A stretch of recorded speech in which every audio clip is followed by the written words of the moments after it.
जय श्री कृष्णा, राम राम, जय माता दी, हर हर महादेव। आप सभी का स्वागत है दिव्य भक्ति मंत्रा में। आज की वीडियो में हम वर्णन करेंगे लक्ष्मी अष्टोत्र शतनामवली।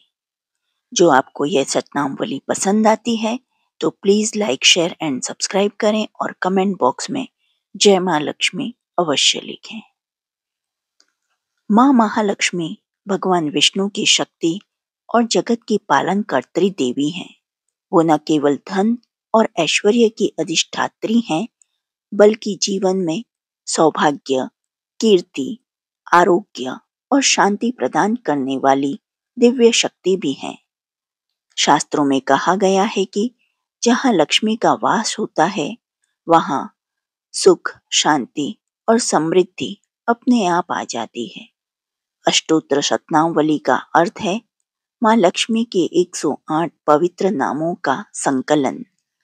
इन नामों में उनकी विविध लीलाएं, स्वरूप, गुण और महिमा का वर्णन मिलता है।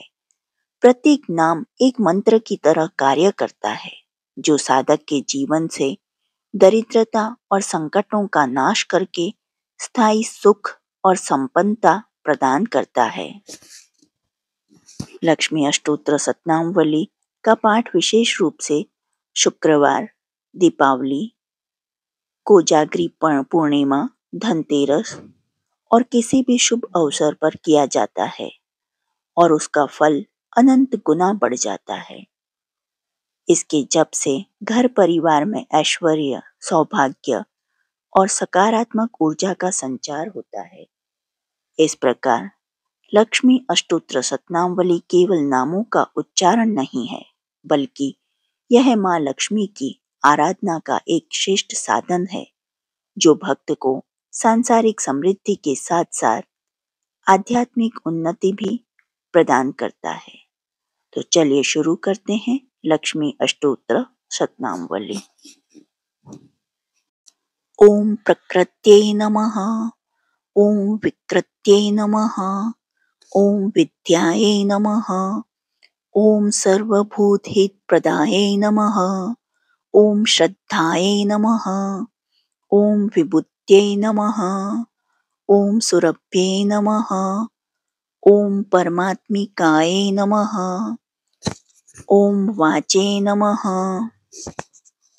ओम पद्मलयाय नमः, ओम पद्माय नमः, ओम शुचये नमः, ओम स्वाहाय नमः, ओम स्वधाय नमः, ओम सुधाय नमः, ओम धन्याय नमः, ओम हिरण्मये नमः, ओम लक्ष्म्यै नमः, ओम नित्यपुष्टाय नमः, ओम विभावर्ये नमः, ओम आदित्ये नमः, ओम दित्ये नमः, ओम दीपाय नमः, ओम वसुधाय नमः, ओम वसुधारिण्यै नमः, ओम कमलाय नमः, ओम कांताय नमः, ओम कामाक्षे नमः, ओम क्षीरोधन संभवामाय नमः, ओम अनुग्रहप्रदाय नमः,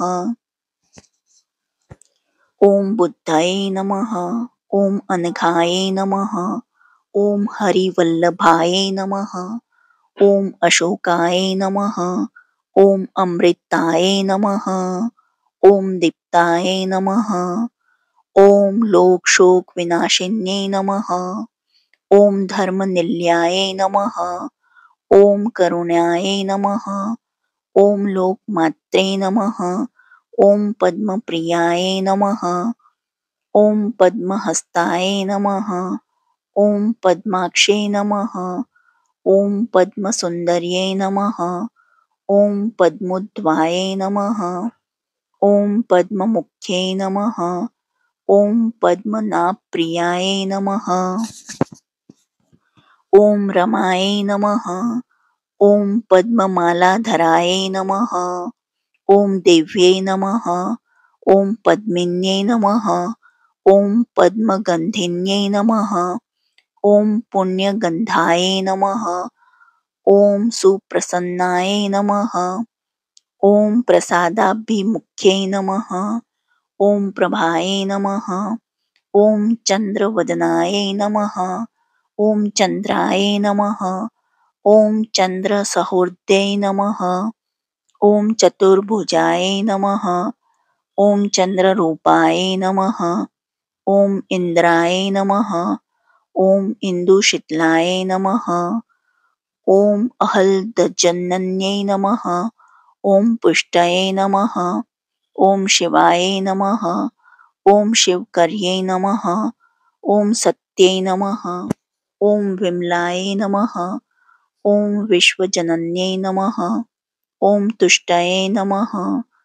ॐ दारिद्र्यनाशिन्यै नमः।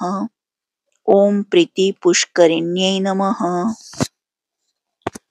ॐ शान्ताय नमः। ॐ शुक्लमाल्यम्बराय नमः। ॐ श्रिये नमः। ॐ भास्कर्यै नमः। ॐ बिल्वनिलयाय नमः। ॐ वरारोहाय नमः। ॐ यशस्विन्यै नमः। ॐ वसुन्धराय नमः। ॐ उदारांगाय नमः। ॐ हरिण्यै नमः। ॐ हेममालिन्यै नमः। ॐ धनधान्यकर्यै नमः। ॐ सिद्धये नमः। ॐ स्त्रीण सौम्याय नमः। ॐ शुभप्रदाय नमः।